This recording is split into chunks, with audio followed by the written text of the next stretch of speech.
So maybe I've built these parts here and I want to put them together so they're now into one part. One thing I want you to see here is if I zoom in, you can see how the end line for this one is inside of that. So that shows that they are, the one goes slightly into the other one. I do that just to make sure that they're going to be connected and there's no gap. You can also see that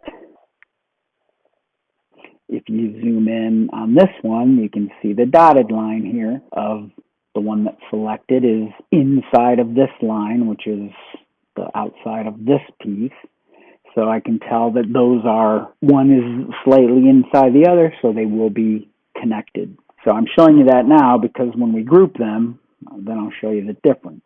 I need to select them all. You can either control click all of them or box or marquee select to get all of them. So I have all three of them selected. It says shapes 3. So now I want to group it. This right here is the group button, and this one next to it is ungroup. You got a square and a circle, but here you've got a square and then the other part of the circle is gone because it's all one new shape. So that groups it, and now it's only one shape that's selected. Here's what I want to show you now. If I zoom in again, those two pieces are totally connected now. Same thing down here. Okay. And now if I need to move it or resize it or anything, I'm doing those changes to the whole shape. If you need to ungroup a grouping, a shape, you select it and then you can click ungroup. Now they're separate parts again.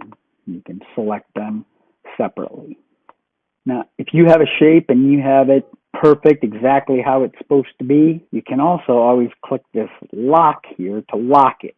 Now, I can't move it.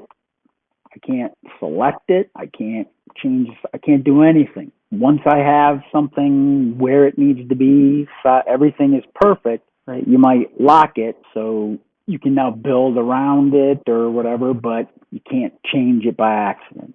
If you ever need to do something with it, you can always go back and unlock it.